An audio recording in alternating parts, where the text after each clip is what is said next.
Hello my dear students, আজ আমরা শুরু করব সপ্তম শ্রেণীর পরিবেশ ও বিজ্ঞান বইয়ের 222 পাতায় যে স্কুলটা আছে 222 পাতায় আমাদের 11 নম্বর যে স্কুলটা আছে কাটোয়া কাশিরাম দাস ইনস্টিটিউশন, এই স্কুলের কোশ্চেনগুলো আজকে আমরা সলভ করব। তো প্রথমে বলেছে ফিজিক্যাল সায়েন্স, তার একের দাগের প্রথম কোশ্চেন বলছে প্রদত্ত কোনটি সপ্রভ বস্তু। এখানে সপ্রভ বস্তু কোনটি? তারা। বলে যে একটি বস্তুকে দর্পণের সামনে 0.5 মিটার দূরত্বে রাখলে বস্তু ও দর্পণ দ্বারা গঠিত প্রতিবিম্বের মধ্যবর্তী দূরত্ব কত হবে? বস্তু ও দর্পণ দ্বারা গঠিত প্রতিবিম্বের মধ্যবর্তী দূরত্ব হচ্ছে 0.5 প্লাস 0.5, তার মানে সেটা হয়ে যাবে 1 মিটার। অ্যাম্বুলেন্স শব্দটিতে যে কয়টি অক্ষরের পার্শ্ব পরিবর্তন হয় তা হলো 5টি। ঠিক আছে। কুয়াশা কি? কুয়াশা হচ্ছে ঈষৎ স্বচ্ছ মাধ্যম। প্রদত্ত কোনটি চৌম্বক পদার্থ? এখানে চৌম্বক পদার্থ কোনটি? এখানে চৌম্বক পদার্থ হচ্ছে নিকেল। মেরুজ্যোতির কারণ কি? মেরুজ্যোতির কারণ হচ্ছে পৃথিবী এটা বিরাট চুম্বক, তার প্রভাব। ঠিক আছে। তারপর নেক্সট কোশ্চেন দেখো কি বলছে।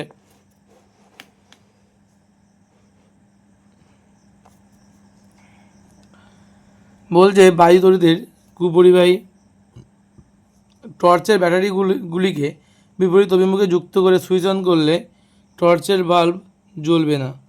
প্রদত্ত কোনটি পরিবেশ বান্ধব শক্তি নয়? পরিবেশ বান্ধব শক্তি নয় কোনটি?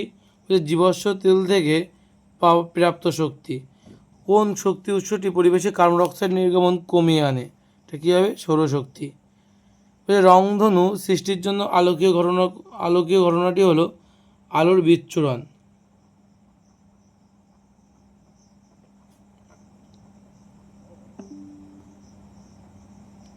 আলোর বিচ্ছুরণ। তারপরে কি বলছে? ড্যাশ অঞ্চলে চুম্বকের কোনো আকর্ষণ ক্ষমতা থাকে না, এটা হবে উদাসীন অঞ্চলে। কোন অঞ্চলে? উদাসীন অঞ্চলে।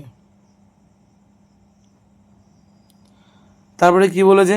বলছে এলইডিতে তারপরে কি বলছে? এলইডিতে তড়িৎ শক্তি ড্যাশ শক্তিতে রূপান্তরিত হয়। তড়িৎ শক্তি আলোক শক্তিতে রূপান্তরিত হয়। আলোক শক্তিতে। আমাদের দেশে বিদ্যুৎ শক্তির বৃহৎ অংশ কয়লা পুড়িয়ে উৎপাদিত হয়। কি পুড়িয়ে? কয়লা পুড়িয়ে উৎপাদিত হয়। ঠিক আছে। বলছে এটি দর্পণের উপর আলোকরশ্মি লম্বভাবে আপতিত হলে প্রতিফলন কোণের মান 0 ডিগ্রি। প্রতিবিম্ব কয় প্রকার? 2 প্রকার। কি কি? এক হচ্ছে সৎবিম্ব আর 2 হচ্ছে অসৎবিম্ব। সৎবিম্ব আর অসৎবিম্ব। এটি চুম্বকের জ্যামিতিক দৈর্ঘ্য 100 সেমি হলে চুম্বকের চুম্বক দৈর্ঘ্য কত হবে? চুম্বকটির চুম্বক দৈর্ঘ্য আমি এখানে করে দিচ্ছি এটা, তাহলে 100 ইন্টু কত? 0.86 এত সেমি, তার মানে কত? সেটা 86 সেমি। ঠিক আছে। তারপরে বলেছে কি চুম্বক দৈর্ঘ্য কাকে বলে? চুম্বক দৈর্ঘ্য কাকে বলে তোমরা এটা পেয়ে যাবে, তোমাদের টেক্সট বুকে আছে, তোমাদের টেক্সট বুকের পেজ নাম্বার 42 এটা পেয়ে যাবে, দেখে নাও। চুম্বক দৈর্ঘ্য কাকে বলে? এই যে দেওয়া আছে। চুম্বকের 2 মেরু, এই কথাটা বলা দরকার নেই। চুম্বকের 2 মেরুর মধ্যবর্তী দূরত্বকে চুম্বক দৈর্ঘ্য বলা হয়। ঠিক আছে।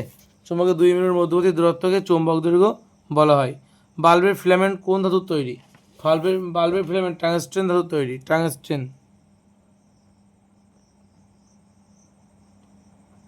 টাংস্টেন ধাতুর তৈরি। বায়োগ্যাসের মূল উপাদান কি? বায়োগ্যাসের মূল উপাদান হচ্ছে মিথেন, CH4 বা মিথেন। ঠিক আছে। তারপরে কোশ্চেন কী বলেছে? বলছে আলোকরশ্মি লঘু মাধ্যম থেকে ঘন মাধ্যমে প্রতিষ্ঠিত হওয়ার সময় লেখচিত্র অঙ্কন করে আপতিত রশ্মি প্রতিষ্ঠিত রশ্মি আপতন কোণ প্রতিসরণ কোণ চিহ্নিত করো। তো তোমরা পেয়ে যাবে পেজ 31, তোমাদের টেক্সট বুকের 31 পেজে তোমরা এটা পেয়ে যাবে। লঘু মাধ্যম থেকে ঘন মাধ্যমে আলোর প্রতিসরণ দেখে নাও। লঘু মাধ্যম থেকে ঘন মাধ্যমে যখন আলো আসে তখন কিন্তু এরকম চিত্র তৈরি করে। লঘু থেকে ঘনতে আসছে, কী হচ্ছে? আলোক রশ্মি কিন্তু অবিলম্বের দিকে কিন্তু বেঁকে যাচ্ছে। ঠিক আছে। এটা আপতিত রশ্মি, এটা হচ্ছে প্রতিষ্ঠিত রশ্মি। ঠিক আছে। এটা আপতন কোণ, এটা হচ্ছে প্রতিসরণ কোণ। আশা করি বুঝতে পেরেছো। আচ্ছা, নেক্সট কোশ্চেন বলছে কী বলছে? যে এর অল্টারনেট যে কোশ্চেনটা দিয়েছে যে আলোর প্রতিফলনের একটি চিত্র অঙ্কন করো। ঠিক আছে। আপতিত রশ্মি, প্রতিফলিত রশ্মি, আপতন কোণ আর প্রতিফলন কোণ দেখাও। ঠিক আছে। এটা তোমরা পেয়ে যাবে 2 পাতা জাস্ট আগে দেখে নাও। এই যে হচ্ছে একটা প্রতিফলনের চিত্র, এই যে এতটা কোণের ছবি আঁকা দরকার নেই, কিন্তু এই যে ডিগ্রি ডিগ্রি করে যে কোণের ছবিগুলো লিখেছে এটা আঁকা দরকার নেই, শুধু এটুকু জানবে যে আলো যে রশ্মি বরাবর আসছে, যে কোণ করে আসে 3 ডিগ্রি কোণ করে এখানে আসছে, তো 3 ডিগ্রি কোণ করেই বেরিয়ে যাবে। ব্যাস এটুকু। আর এটা মাঝখানে অবিলম্ব আঁকবে, এটাকে অবিলম্ব বলে, এটা আপতন কোণ, এটা প্রতিফলন কোণ, মানে এই দুটো কোণকে আপতন কোণ প্রতিফলন কোণ বলা হয়। এটাকে বলে আপতিত রশ্মি, এটাকে বলা হয় প্রতিফলিত রশ্মি। আর এক্স ওয়াই হচ্ছে দুই মাধ্যমের বিভেদ তল, মানে দুই মাধ্যমের না, মানে এটাকে তোমরা প্রতিফলক বলতে পারো তোমরা, এটাকে প্রতিফলক। ঠিক আছে, তো এই ছিল, এই চিত্র তোমাদের রাখতে হবে। ওই কোণগুলো বাদ দিয়ে, কিন্তু বারবারই বলছি কোণের ছবিগুলো আঁকলে কিন্তু হবে না। আয়নায় গঠিত প্রতিবিম্বের বৈশিষ্ট্যগুলি কী কী? আয়নায় গঠিত প্রতিবিম্বের বৈশিষ্ট্যগুলো কী কী এটা তোমরা পেয়ে যাবে তোমাদের 43 পাতা স্যার প্রকাশনের বইতে। স্যার বইতে 43 পাতায় তোমরা এটা পেয়ে যাবে। দেখে না উত্তরটা কী হবে। এই যে আয়নায় গঠিত প্রতিবিম্বের বৈশিষ্ট্যগুলি কী কী, ঠিক আছে, বাস একই ব্যাপার। সমতল দর্পণের সৃষ্টি প্রতিবিম্বের বৈশিষ্ট্যগুলি কী কী, এখান থেকে এফ দিয়ে বলতে হবে। ঠিক আছে, এটা আগে অনেকবার দাগিয়েছি, আবারও দেখাচ্ছি, এখান থেকে এইটুকু বললে হয়ে যাবে। ঠিক আছে, নেক্সট কোশ্চেন কী বলছে, তড়িৎচুম্বক কাকে বলে, এর একটি ব্যবহার লেখো। তড়িৎচুম্বক কাকে বলে, এর একটি ব্যবহার, তো তোমরা পেয়ে যাবে। তড়িৎচুম্বক কাকে বলে, এটা রায়মার্টিন বইতে তোমরা পেয়ে যাবে। ঠিক আছে, তড়িৎচুম্বক কাকে বলে তোমার রায়মার্টিনের 80 পাতায় আছে। রায়মার্টিন বইয়ের আচ্ছা, এর আগেরটা ছিল হচ্ছে তোমার 43 পেজ স্যার প্রকাশনীর।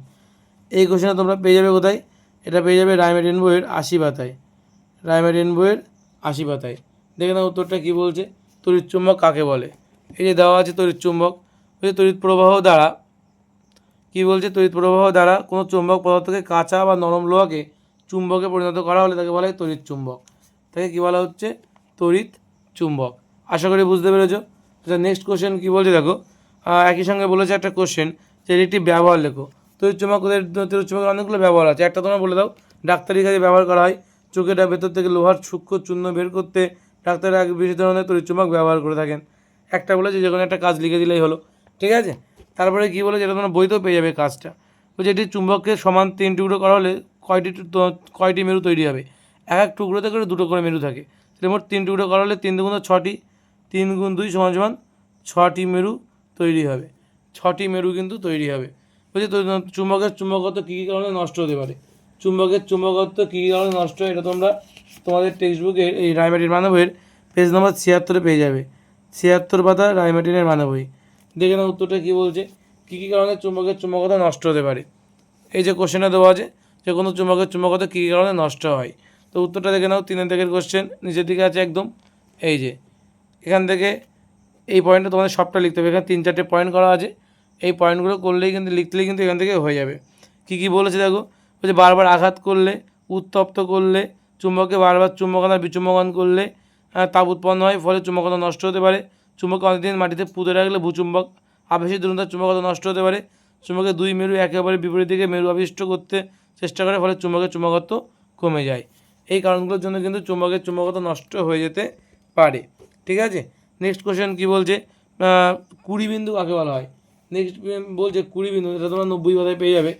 তোমরা পেয়ে যাবে হচ্ছে 90 পাতায় তোমাদের টেক্সট বুকের 20 বিন্দু কী, তোমাদের রায়মার্টিনের মানে বইয়ের তোমরা কিন্তু 90 পাতায় এটা পেয়ে যাবে। দেখে নাও 20 বিন্দু কার বলা হচ্ছে, বলছে 20 পয়েন্ট, যেটি চুম্বককে উত্তপ্ত করতে থাকলে এটা নির্দিষ্ট উষ্ণতায় চুম্বকের চুম্বকত্ব প্রায় লোপ পায় এবং এটি অচুম্বক পদার্থে রূপান্তরিত হয়। ওই নির্দিষ্ট উষ্ণতাকে ওই পদার্থের 20 বিন্দু বলা হয়। চুম্বকের উপাদান আলাদা আলাদা হলে 20 বিন্দু কিন্তু আলাদা হতে পারে। ঠিক আছে, এটাই কিন্তু এখানে বলেছে। আচ্ছা, নেক্সট কোশ্চেন কী বলছে দেখো, নেক্সট কোশ্চেন বলছে চুম্বক আবেশ কাকে বলে। আর একটা তারপরে কী বলেছে, যে পৃথিবী নিজে একটা বিরাট চুম্বক, তার প্রমাণ দিতে হবে। তোমরা পেয়ে যাবে 70 পাতায়, এটা তোমরা পেয়ে যাবে চুম্বক আবেশ কাকে বলে। দেখে নাও চুম্বক আবেশ কী, এই যে দেওয়া আছে চুম্বক আবেশ, এখান থেকে এ অবধি বলতে হবে।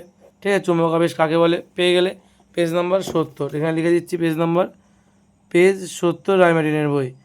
একই সঙ্গে আরেকটা কোশ্চেন আছে, পৃথিবী নিজে একটা বিরাট চুম্বক, তার উত্তর সাপেক্ষে যুক্তি দাও। তা তোমরা পেয়ে যাবে তোমাদের যে স্যার প্রকাশনের বই আছে তার 67 পাতায় 67।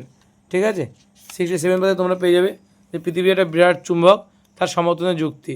এটা এখান থেকে এই অবধি বললেই হবে। এখানে উত্তরটা অনেক ছোটো করে লেখা বলে আমি এই উত্তরটা তোমাদের বারবার দেখাই। এই উত্তরটা অনেক ছোটো করে লেখা আছে, তোমরা কিন্তু এটা মুখস্থ করতেই পারো। ঠিক আছে, তো নেক্সট কোশ্চেন কী বলেছে, বলেছে যে দুটি সেল, একটি বাল্ব এবং একটি সুইচ অন অবস্থায় আছে, একটা বর্তনী চিত্র আঁকতে বলছে। তো দেখে নাও একটা বর্তনী চিত্র, এই যে দুটি সেল, এটা প্লাস, এটা মাইনাস, এটা প্লাস আর এটা মাইনাস, দুটো সেল এখানে ইউজ করেছি। বড় দাগ সবসময় প্লাস হয়, ছোটো দাগ সবসময় মাইনাস হয়।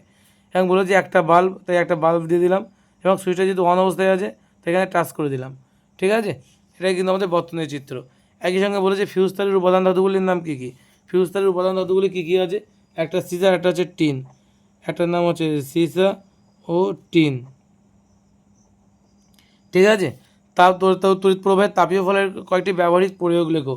তড়িৎ প্রবাহের তাপীয় ফলের কয়েকটি ব্যবহারিক প্রয়োগ তোমরা এটা পেয়ে যাবে পেজ নম্বর 102, 102 পাতা রায়মার্টিনের মানবের, এটা তোমরা পেয়ে যাবে। তড়িৎ প্রবাহের তাপীয় ফলের কয়েকটি প্রয়োগ দেখে নাও কোথায় কোথায় ব্যবহার করা হয়। এই যে দেওয়া আছে, কয়েকটি প্রয়োগ উল্লেখ করতে বলছে যে গিজার, ইলেকট্রিক ইস্ত্রি, ইলেকট্রিক হিটার, ফিউজ তার ইত্যাদিতে তড়িৎ প্রবাহের তাপীয় ফলের ব্যবহারিক প্রয়োগ দেখা যায়। ঠিক আছে, সেটা তোমরা পেয়ে যাবে কত পেজ নম্বর, কত নম্বর পেজে পাবে এটা তোমরা 102 রায়মার্টিনের বই, রায়মার্টিনের বইয়ের 102 নম্বর পাতায়। যে প্রাথমিক কোষের একটি উদাহরণ দাও। প্রাথমিক কোষের একটি উদাহরণ হচ্ছে টর্চ। টর্চে ব্যবহার করা হয় যে ব্যাটারি, তাকে বলা হয় প্রাথমিক কোষ ব্যবহার করা হয়। বাড়ির ইলেকট্রিক বর্তনীতে ফিউজ তার ব্যবহার করা হয় কেন, খুব সিম্পল, বাড়ির হচ্ছে সার্কিট নিরাপত্তার জন্য বা বর্তনী নিরাপত্তা করার জন্য। ঠিক আছে, তবু তোমরা যদি দেখতে যাও 103 পাতায় তোমরা পেয়ে যাবে ফিউজ তারের কার্যনীতির মধ্যেই পেয়ে যাবে। এই যে তাকে দেওয়া আছে যে কেন ব্যবহার করা হয় ফিউজ তার, যে বর্তনীর কোনো অংশে যে কোনো কারণে তড়িৎ প্রবাহমাত্রা যদি হঠাৎ করে বেড়ে যায়, তাহলে বলছে অনুমোদনযোগ্য সর্বোচ্চ মানের বেশি হলে ফিউজ তার খুব উত্তপ্ত এবং সহজেই গলে গিয়ে বর্তনী ছিন্ন হয়। ফলে বর্তনী বা ব্যবহৃত দামি বৈদ্যুতিক যন্ত্রগুলো অতিরিক্ত তাপের প্রভাবে ক্ষতিগ্রস্ত হওয়ার হাত থেকে রক্ষা পায়। এটাই কিন্তু আমাদের বেসিক্যালি এই পর্যন্তই লিখতে হবে এবং এটাই কিন্তু আমাদের কার কাজ, এটাই কিন্তু আমাদের ফিউজের কাজ। ঠিক আছে, তোমরা এটাও লিখে দিতে পারো যে মানে বৈদ্যুতিক সার্কিট নিরাপত্তার জন্য কিন্তু ফিউজ তার ব্যবহার করা হয়। কিন্তু কোশ্চেনটা 2 নম্বর দিয়েছে মানে তোমার কিন্তু আমি যেটা দেখালাম মানবইতে সেটা লিখতে হবে। এলইডির পুরো নাম কি, এলইডির পুরো নাম হচ্ছে light emitting diode. Light emitting EMITT emitting diode, DIOD, light emitting diode. তারপরে বলেছে কি চন্দ্রসংখ্যা বৃদ্ধির সঙ্গে সঙ্গে সরাসরি কী কী সম্পর্কিত। চন্দ্রসংখ্যা বৃদ্ধির সঙ্গে সঙ্গে এটা তোমরা পেয়ে যাবে টেক্সট বুকের 65 পাতায়। তোমরা টেক্সট বুকের 65 নম্বর পাতায় এটা তোমরা পেয়ে যাবে। দেখে নাও উত্তরটা কী বলছে।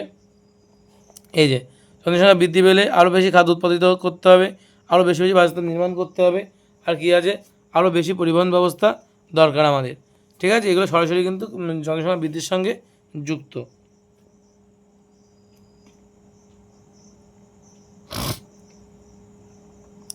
তাহলে লাস্ট কোশ্চেন কী বলছে, সৌরশক্তির প্রধান দুটি সুবিধা কী। মাটিতে ড্রিল করে প্রথম পেট্রোলিয়াম উৎপাদন শুরু করে কোন মহাদেশ, এটা হবে আমেরিকা মহাদেশ, আমেরিকা মহাদেশ। ঠিক আছে, আর একটা কী বলেছে সৌরশক্তির প্রধান দুটির সুবিধা কী। সৌরশক্তির প্রধান দুটির সুবিধা তারা তোমরা পেয়ে যাবে 122 নম্বর পেজে। ঠিক আছে, 122 নম্বর পেজে এটা তোমরা পেয়ে যাবে সরাসরি যে সৌরশক্তির প্রধান দুটি সুবিধা কী কী আছে। এই যে দেওয়া আছে অনেকগুলো সুবিধা দেওয়া আছে, একটা দুটো এটা কিন্তু লিখে দেবে। ঠিক আছে, এবার লাইফ সায়েন্সের পার্টটা দেখে নাও একটু। এবার দেখে নাও লাইফ সায়েন্সের পার্টটা কী বলছে। উদ্ভিদের রূপান্তরিত বিটপকে কী বলা হয়, উদ্ভিদের রূপান্তরিত বিটপকে বলা হয় কন্দ। কন্দ। ডিম্বাশয় কিসে পরিণত হয়, উত্তর হবে ফলে। ঠিক আছে, বাতাসে দূষণমুক্ত থাকলে লাইকেনের রং হয় সবুজ। তারপর হচ্ছে ফলকের অগ্রভাগ আকর্ষণ রূপান্তরিত হয় ড্যাশ উদ্ভিদে, এটা হচ্ছে মটর গাছে, মটর গাছে। ওকে, তারপরে কি বলছে, তারপরে বলছে সবরোধক ইথার প্রযোগের পার্থক্য কী। সবরোধক ইথার প্রযোগের পার্থক্য তোমরা 341 পাতায় তোমাদের যে মানবীটা আছে রায়মার্টিনের, তার 341 পাতায় তোমরা পেয়ে যাবে। দেখে না উত্তরটা আমি দেখিয়ে দিচ্ছি তোমাদের এখান থেকে। সবরোধক ইথার প্রযোগের পার্থক্য এই যে দেওয়া আছে, সবরোধক ইথার প্রযোগের পার্থক্য এটা দেওয়া আছে, তোমার পালে স্ক্রিনশট মেরে নাও এটা। ঠিক আছে, সবরোধক ইথার প্রযোগের পার্থক্য পেজ নম্বর 341, এটা অবশ্যই রায়মার্টিনের মানবই। ঠিক আছে, এটা আদর্শ ফুলের চিত্র অঙ্কন করো, এটা পাবে তোমরা 371 পাতায় পাবে, 371। দেখে নাও উত্তরটা। এই যে আদর্শ ফুল আঁকা আছে এখানে, এটা তোমরা স্ক্রিনশট মেরে নাও এটাও।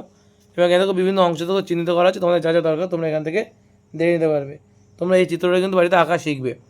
তোমরা এটা পাবে পেজ 371 রায়মার্টিনের মানবই।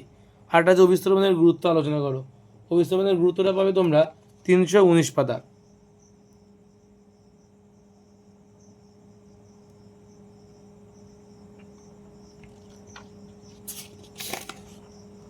এই যে জীবজগৎ অভিস্রবণের গুরুত্বগুলি দেওয়া আছে এখানে, উদ্ভিদের এবং প্রাণীর উপর দুটোই দেওয়া আছে, এটা কিন্তু পুরোটাই মুখস্থ করতে হবে।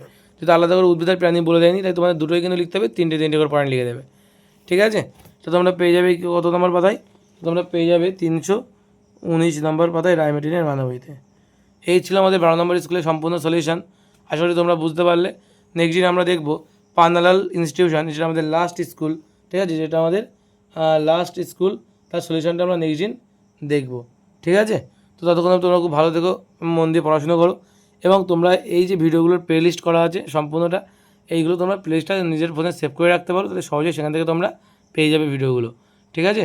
তো চলো আজ এই পর্যন্ত থাক, দেখা হবে নেক্সট ভিডিওতে।